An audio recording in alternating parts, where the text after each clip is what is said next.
सबसे पहले क्या करना होता है कि भाई देखो स्कैल्पिंग जो एक पार्ट होता है वो बहुत इंपॉर्टेंट पार्ट होता है बिकॉज उसमें जो कवरेज होता है मार्केट का वो बहुत छोटा छोटा मूवमेंट कैप्चर कर सकता है। ऐसा नहीं होता कि भाई बड़े मूवमेंट कैप्चर करने जा रहे हो या फिर लार्ज मूवमेंट कैप्चर करने जा रहे हो या फिर 3-4 घंटे के डेटा कवर करने जा रहे हो या 3-4 घंटे की कैंडल्स कवर करने जा रहे हो।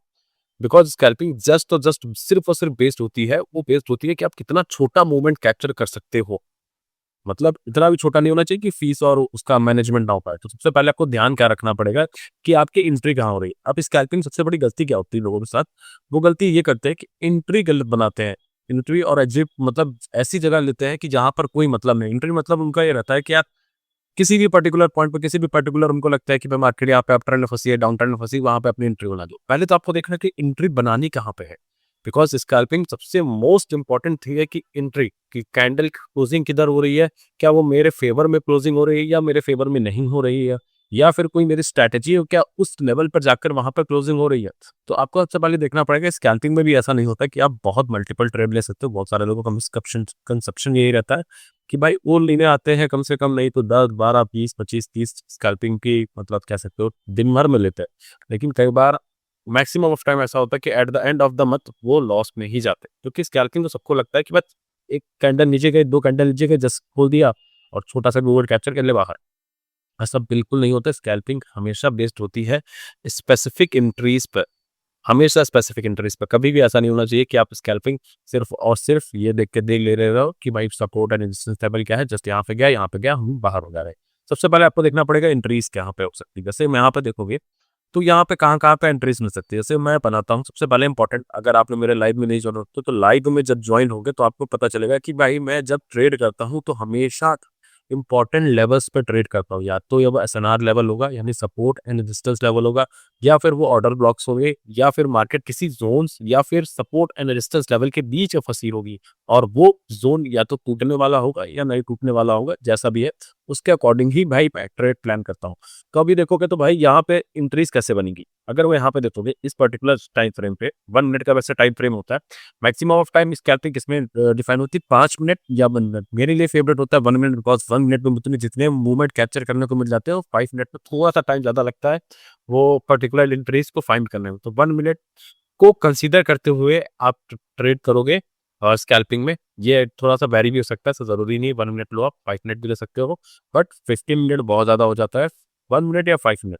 बट आप सबसे पहले आपको देखना क्या होगा कि भाई 1 आवर के टाइम फ्रेम पे क्या चल रहा है। जैसे अब ये बिटकॉइन का चार्ट खुला हुआ है, तो बिटकॉइन के चार्ट पे अगर मैं देखूंगा तो 1 आवर के टाइम फ्रेम पे चल रहा है बिटकॉइन अभी कंसल्टेशन के अंदर। देखोगे तो लगातार हाई हाइज बना रहा था, यहाँ पे बनाया है, यहाँ पर बनाया है, यहाँ पर बनाया है, यहाँ पर बनाया है और यहाँ पे लगातार मार्केट हाई हाइज यानी कि एक अप ट्रेंड में चल रही थी और लगातार सपोर्ट एंड रेजिस्टेंस लेवल के बीच में भी था। देखोगे तो ये आपका रेजिस्टेंस लेवल है, ये आपका सपोर्ट लेवल है, ठीक है। तो मार्केट ने क्या किया, फाइनली एक रेजिस्टेंस लेवल को तोड़ा है। यहाँ पे देखोगे मतलब सपोर्ट लेवल को तोड़ा है, यहाँ पे तोड़ा है और पुल बैक बना के अगर यहाँ तक मार्केट जाती है तो वापस से नीचे फॉलिंग होने के चांसेस बढ़ जाएंगे। बिकॉज हमेशा जब भी एक सपोर्ट या रेजिस्टेंस लेवल टूटता है तो मार्केट एक पुल बैक क्रिएट करके वापस सेम ट्रेंड में कंटिन्यूएशन दिखा देती है। ये चीज आपको पता होनी चाहिए। मैक्सिमम ऑफ टाइम होता है, ऐसा कभी नहीं होता कि 100% हो। इस सब कुछ प्रोबेबिलिटी पे बेस्ड है। अब मैंने 1 आवर के टाइम फ्रेम पे ये देखा कि भाई मार्केट चल रही है एक लगातार लॉन्गर टाइम फ्रेम में लॉन्ग की तरफ जा रही है market with support and resistance level के बीच में, और यहाँ पे आके एक सपोर्ट लेवल टूटा है और उसके बाद भी मार्केट देखोगे तो आपका मार्केट एक जोन में यानी सपोर्ट एंड रेजिस्टेंस लेवल के बीच में फंस गया। यहाँ पे देखोगे छोटे से टाइम फ्रेम पे तो मुझे पता चला कि भाई मार्केट अभी कंसोलिडेशन के अंदर है लॉन्गर टाइम फ्रेम में, लेकिन अल्टीमेटली मार्केट यहाँ से फॉलिंग दिखाने के चांसेस भी दिखा सकता है। बिकॉज एक जो आपका सपोर्ट लेवल था वो टूटा है और टूटने के बाद पुल बैक क्रिएट होगा तब ये होगा कंफर्मेशन, अदरवाइज नहीं होगा।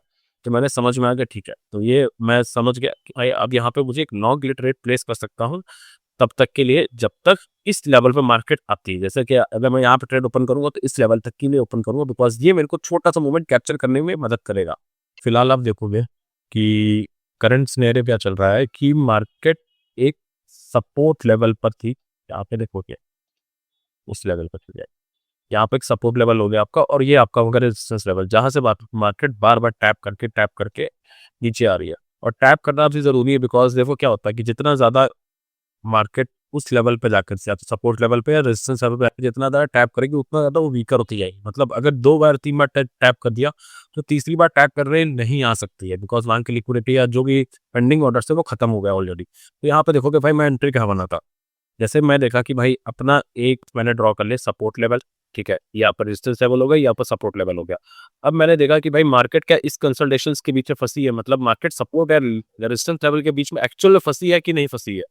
ये इम्पोर्टेंट है देखना कि भाई ऐसा ना हो कि आप जस्ट आए और आपने देखा भाई एक बार सपोर्ट लेवल या 2, मतलब बहुत लोग आते हैं जस्ट ड्रॉ कर देते हैं, ये सपोर्ट हो गया आपका, ये रेजिस्टेंस लेवल होगा। स्ट्रॉन्ग कंसीडर करना ज़रूरी है, मतलब जैसे मार्केट यहाँ पे गया, तो मैंने ड्रॉ किया, ठीक है, कोई बात नहीं, यहाँ पे मार्केट चल रही है। फिर मार्केट अपने रेजिस्टेंस लेवल पे आया, सपोर्ट लेवल पे आया, फिर मार्केट गया अपने रेजिस्टेंस लेवल पे। तो ये जब 2 पार्ट कन्फर्मेशन हो गए कि भाई हाँ, अब ये इम्पोर्टेंट ज़ोन हो गया आपका कि भाई ये जो आपका रेजिस्टेंस लेवल है, ये बहुत इंपॉर्टेंट है क्योंकि यहाँ पे आके मार्केट 2 बार टैप कर गया। Let me show you something. ये देखो भाई, ये और ये पॉइंट। तो अब ये थोड़ा-सा मुझे अच्छा कन्फर्मेशन मिलेगा कि भाई ये अब स्ट्रॉन्ग आपका रेजिस्टेंस लेवल है। अब मार्केट जब-जब इस लेवल पे आएगी तब-तब मेरे लिए एक स्कैल्पिंग की पोजीशन ओपन हो सकती है। बिकॉज़ ये हो जाएगी यहाँ पे सुपर एंट्री, मतलब कि यहाँ से मार्केट एटलीस्ट आपका रेजिस्टेंस लेवल से सपोर्ट लेवल तक जाएगा। जैसे यहाँ पे अगर मैं पोजीशन ओपन करता, तो देखो मेरा मार्केट एटलीस्ट 50% कवर किया है। उसके बाद फिर से आपका गया है किस लेवल पे? रेजिस्टेंस लेवल पे। फिर मार्केट यहाँ से वॉल्यूम दिखाई है और फिर गया है आपका सपोर्ट लेवल पे। तो ये होता है हमेशा स्नाइपर एंट्री प्लान, मतलब कि आपको प्लान करना है कि एंट्रीज कहाँ बनानी है। अब जैसे यहाँ पे सेम आपका रेजिस्टेंस लेवल पे बन रही है, वैसी सेम एंट्रीज बन सकती है आपके सपोर्ट लेवल पे। सपोर्ट लेवल पे कैसे बनेगी? यहाँ से मार्केट फॉलिंग दिखाई, मैंने एक बार बना दिया सपोर्ट लेवल, ठीक है। अब मार्केट नेक्स्ट टाइम जब भी सपोर्ट लेवल पे बनाए आएगा, तो मुझे पता है कि मेरे को एक रेजिस्टेंस लेवल तक की एंट्री मिल सकती है। अब मार्केट ने यहाँ पे क्या किया? फॉलिंग दिखाई और सपोर्ट लेवल पे आ गई है, तो मैं यहाँ से एक कॉल क्लियर डायरेक्शन में ट्रेड प्लान करता फॉर स्कैल्पिंग, और मार्केट देखो गई है रेजिस्टेंस लेवल तक। तो ये चलता रहता है सिलसिला कब तक? ऐसा नहीं होगा कि हमेशा अब यहाँ पे गया तो क्या यहाँ पे मैं पोजीशन ओपन करूंगा?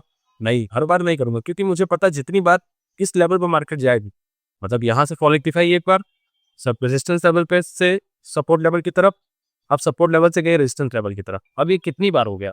1 2 3 4, चौथी बार हो गया। हाँ, मैं 5वीं बार नहीं जाऊँगा या चौथी बार भी नहीं जाऊँगा, तीसरी बार अलग ही कंसीडर करूँगा, बिकॉज़ ये जितनी बार उस लेवल पे जाएगा, इतना वीकर होता जाएगा। अब मतलब इस सपोर्ट लेवल या रेजिस्टेंस लेवल का टूटना तय 100% नहीं होगा। अभी भी बोल रहा हूँ, it's all about based on कि प्रोबेबिलिटी कितनी ज़्यादा है। ऐसा नहीं होने वाला कि हमेशा ही ऐसा होगा। प्रोबेबिलिटी पे आपको ध्यान देना पड़ेगा। तो भाई 1 बार हुआ, 2 बार हुआ, तीसरी बार पे मैं ट्रेड प्लान करूँगा, चौथी बार पे भी ट्रेड प्लान कर सकता हूँ। लेकिन 5वीं बार अगर हो गया या चौथी बार भी थोड़ा-सा वो हो जाता है, डाउट आ जाता है, ठीक है? आपको थोड़ा-सा और फैक्टर्स देखने पड़ते हैं कि मेरा जो स्ट्रैटेजी है, जो मैं यूज़ कर रहा हूँ स्पेसिफिक, क्या वो स्ट्रैटेजी फॉलो कर रही है उस ट्रेडिंग स्ट्रैटेजी पे, मतलब ट्रेडिंग सेटअप पे। तभी मैं ट्रेड प्लान करूँगा, या फिर मैं देखूँगा क्या वहाँ पे कोई रिजेक्शन कैंडल बन रही है, कैंडल क्लोजिंग कैसी हो रही है। तो ये पॉइंट आपको कंसीडर करके चलना पड़ेगा एंट्रीज के टाइम पे। मैंने आपको बताया एंट्रीज कब प्लान करनी है, आपको एंट्रीज को देखना है कि हमेशा एंट्रीज नहीं प्लान होंगी। तो ये हो गया आपका एंट्रीज वाला पॉइंट। दूसरा आता है आपका रिस्क रिवॉर्ड रेशियो, मतलब कि अब आपको ये प्लान देखना है कि भाई मैंने ट्रेड तो अपनी ओपन कर दी, यहाँ पे मैंने अपनी ट्रेड तो ओपन कर दी है, क्या ये ट्रेड मेरे को कितना प्रॉफिट दे के जाएगी? मतलब अगर मैं इस पे 5 रुपए खोने के लिए रेडी हूँ, क्या मुझे ये 10 रुपए एटलीस्ट देगी? बिकॉज़ देखो स्कैल्पिंग में ऐसा बिल्कुल नहीं होता 3-4 का रेशियो। बहुत बड़ा मिसकंसेप्शन है आपका ये, या बहुत सारे ट्रेडर्स या फिर बहुत सारे आपके बाकी यूट्यूबर्स हैं जो बोलते हैं कि भाई 3-4 का रेशियो, ये भाई स्कैल्पिंग का काम नहीं आता। स्कैल्पिंग क्या है? स्कैल्पिंग अभी भी बता रहा हूँ, एक छोटा मूवमेंट कैप्चर करने का ज़रिया है। छोटा मोमेंट। तो छोटा मोमेंट कैप्चर करने के लिए आप कैसे कंसीडर कर सकते हैं कि 3-4 का रेशियो? वहीं आपको देखना पड़ेगा क्या रिस्क रिवॉर्ड रेशियो एटलीस्ट 1:1 है। मतलब अगर मैं ₹10 खोने के रेडी हूँ, तो क्या 10 से 10 मिल जाएगा, 10 से 15 मिल जाएगा, 10 से 20 मिल जाएगा। अगर इतना मिल जा रहा है, तो you are now well for scalping. Scalping ऐसा कभी नहीं होने वाला है, अगर उसको 3-4 रेशियो में जाना है। अदर हाँ, एक और चीज़ है कि ऐसा अगर जा रहा है मार्केट को फेवर में लग रहा है कि यहाँ से चला जाएगा, ऐसे लगने का मतलब कि आपने सारे फैक्टर्स देखे, सारी कैंडल्स देखी, सारी या फिर स्ट्रैटेजी के अकॉर्डिंग जो भी आपकी स्ट्रैटेजी है, स्ट्रैटेजी पे भी आऊँगा कि कौन सी स्ट्रैटेजी आप यूज़ कर सकते हो वैसे। तो जो भी आपकी स्ट्रैटेजी है, उसके अकॉर्डिंग भाई मार्केट का 3-4 का रेशियो देना है, तभी मैं स्कैल्पिंग को फर्दर कंटिन्यू करूँगा। अदरवाइज़ मेरे को छोटा मोमेंट कैप्चर करना है। जैसे यहाँ पे देखो, अगर मैं यहाँ पे ट्रेड ओपन करता अपनी, इस जगह पे इस पर्टिकुलर पॉइंट पे ट्रेड ओपन करता तो मैं मैक्सिमम ऑफ यहाँ तक जाता या फिर यहाँ तक जाके क्लोज कर देता, या ट्रेड यहाँ तक बहुत मुश्किल है कि कर सकता, बिकॉज मेरे को पता है कि मेरा जो स्टॉप लॉस है वो जस्ट जस्ट इस वाली कैंडल के आसपास का, ठीक है। ये जो कैंडल प्रीवियस वाली कैंडल का कोई भी आप हाई मार्क कर सकते हो, और जब आप रेजिस्टेंस लेवल पे हो, ठीक है, और जब सपोर्ट लेवल पे हो तो लो मार्क कर दोगे। तो इस कैंडल का आसपास का मेरे पास स्टॉप लॉस होता, मतलब अगर मैं ये कैंडल का लो को हाई को कंसीडर करूं तो ये मेरा स्टॉप लॉस हो गया। तो इसके बदले में मुझे रिवॉर्ड कितना मिलेगा, 1:1:2 भी मिल जाएगा, मतलब जहां तक का भी रिवॉर्ड मिलेगा तो नाउ एनफ है ना। यही स्कैल्पिंग का तरीका है। कभी भी स्कैल्पिंग में 3-4 रेशियो की तरफ नहीं जाते, तो रिस्क रिवॉर्ड रेशियो आपको डिफाइन करना पड़ेगा कि आपने रिस्क कितना लिया है। छोटा रिस्क है तो रिवॉर्ड भी आपको छोटा ही चाहिए हुआ, बहुत बड़ा रिवॉर्ड की तरफ नहीं भाग सकते आप, मतलब बहुत बड़े रिवॉर्ड की तरफ भागो कि मार्केट रिवर्स करके फिर से आपके स्टॉप लॉस ब्रेक करेंगे, फिर नीचे जाओगे आप। तो उसमें छोटे छोटे मूवमेंट्स कैप्चर करने, तो रिस्क रिवॉर्ड रेशियो अपने आप डिफाइन करके रखना। आप करेंसी पेयर सेलेक्ट करने होंगे। करेंसी पेयर मतलब या कि आप क्रिप्टो में कर रहे हो तो क्रिप्टो में भी आपको देखना पड़ेगा कि आप किस में स्कैल्पिंग करना चाह रहे हो। ये मत बिल्कुल सोचना कि भाई स्कैल्पिंग सिर्फ और सिर्फ चार्ट के बेसिस पे, या फिर सिर्फ और सिर्फ आपका क्या नाम है money concept, smart money concept हो गया, आईटीसी हो गया, इस सब के बेसिस पे मैं ट्रेड कर सकता हूँ किसी भी चार्ट में। ऐसा बिल्कुल नहीं बात सोचा। आपको माहिर करना पड़ेगा। स्कैल्पिंग एक बहुत बहुत ही इम्पॉर्टेंट और बहुत ही कह सकते हो प्रिसाइज स्ट्रैटेजी है, मतलब ट्रेडिंग करने का तरीका है स्कैल्पिंग। उस स्कैल्पिंग को माहिर करना हर चार्ट पे पॉसिबल नहीं है। आपको हो सकता है आपको पहले फेवरेट चुनने पड़ेंगे कि आपको बिटकॉइन में करना है, इथेरियम पे करना है, या गोल्ड पे करना है, या फिर कोई और अदर करेंसी पेयर में करना है। आपको सबसे पहले सोचना पड़ेगा कि मेरी स्पेसिफिक स्ट्रैटेजी, मेरी स्पेसिफिक क्या नाम है स्कैल्पिंग का तरीका वो किस चार्ट में सबसे बेस्ट हो सकता है।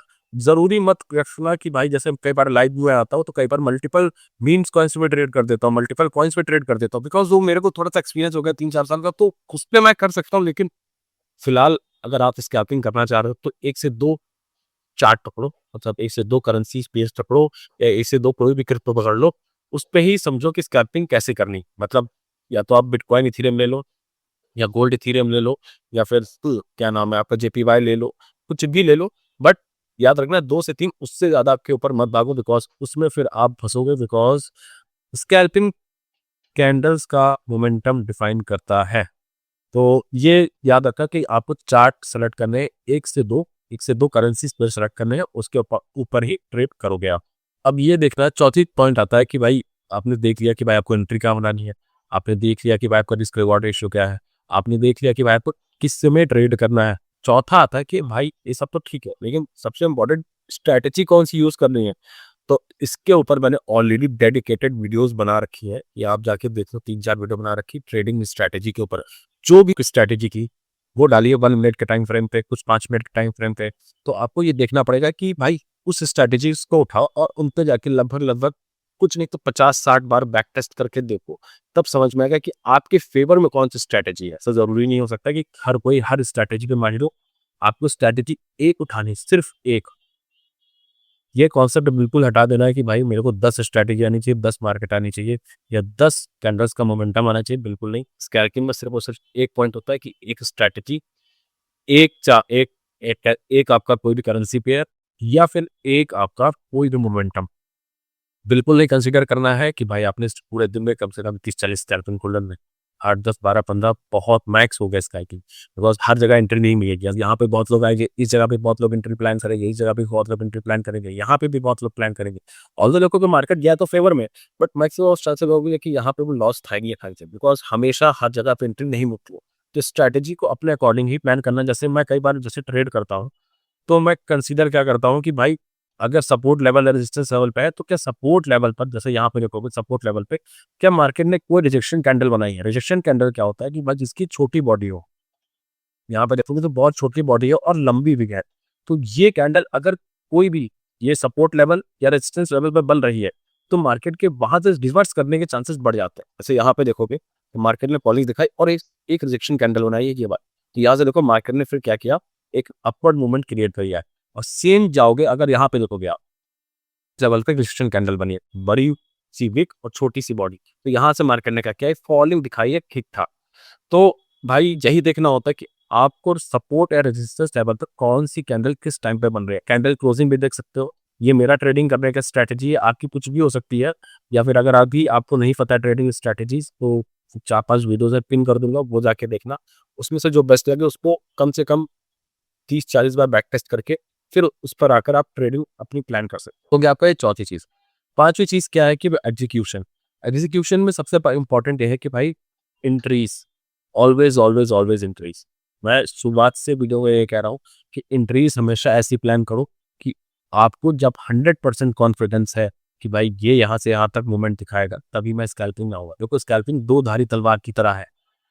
अगर आपने स्कैल्पिंग को माहिर कर लिया तो भाई हो सकता हो बहुत अच्छा प्रॉफिट कर ले जाओ। अगर नहीं किया तो ऐसा ऐसा ऐसा जुए वाली लत लग जाएगी कि आप उससे निकल ही नहीं पाओगे। हर दिन 10 स्कैल्प करोगे, 5 स्कैल्प प्रॉफिटेबल है, 5 लॉस हुआ, फिर अगले दिन आपने किया उसको लॉस को कवर करने में, ये एक जुआ की तरह हो जाता है। स्कैल्पिंग एक तरीके से बहुत बेकार नशा है। स्विंग में इसलिए मैं प्रेफर करता हूँ कि भाई स्विंग पे लोग जाए ज़्यादा, बट स्कैल्पिंग छोटे कैपिटल को जल्दी ग्रो करने का एक अच्छा तरीका होता है स्टार्टिंग में। और जब स्कैल्पिंग में कोई माहिर हो जाता है तो उससे ज़्यादा पैसा कहीं भी नहीं बनता स्कैल्पिंग में।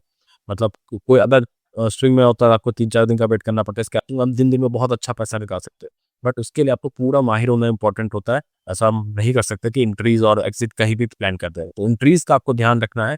सेकंड चीज, आपको देखना है कि भाई मार्केट में कंडीशन मेरे फेवर में चल रही है कि नहीं चल रही, तभी आप इंटरेस्ट प्लान करोगे। इतना पूरा ओवरव्यू अबाउट स्कैल्पिंग। स्कैल्पिंग अगर आपको नहीं पता है तो ये सारी चीजें फॉलो करके आप स्कैल्पिंग में आ सकते हो। जैसे कि मैंने सारे जितने भी लाइव होते हैं उसमें आता हूँ ठीक ठाक, अपना लाइव में आके ट्रेड करता। ऐसा नहीं है कि एनालिसिस वगैरह चल रही है या फिर कुछ भी चल रहा है, या बहुत से लोग जैसे खोल के बैठ जाते हैं कि भाई आके एनालिसिस अप डाउन कर रहे हैं। सारी चीज़ें नहीं है। मैं आता हूँ, प्रॉपर ट्रेड करता हूँ, प्रॉफिट होता है तो लाइव होता है, लॉस होता है तो लाइव होता है। तो वो सारी चीज़ें जो स्कैल्पिंग में आप देखते हो कि मैं आके चार्ट पे पैट कर रहा हूँ, तो वो पिछले 2-3 सालों की ये मेहनत है। जो अभी लग रहा है कि 5 कौन बताए, ये लगभग लगभग माहिर करने में 2-3 साल लग गए। तो ऐसा ये चीज़ मुझे पता नहीं थी, इसलिए मुझे 2-3 साल लग गए, बट मैं आपको बता रहा हूँ, आपके साथ ऐसा गाइड कर रहा हूँ, तो आपको यही चीज़ कवर करने में हो सकता है 3-4 महीने, 2-3 महीने लगे। ये पर्सन टू पर्सन डिफर करेगा। तो तब तक के लिए भाई यही था। बाकी कुछ भी कमेंट हो, कुछ भी डाउट हो तो आप कमेंट्स में पूछ सकते हो मुझे। और तब तक के लिए चैनल सब्सक्राइब करके रखो, बिकॉज एस्कोबार ट्रिक्स बहुत कुछ आने वाला है। Bye bye, good night.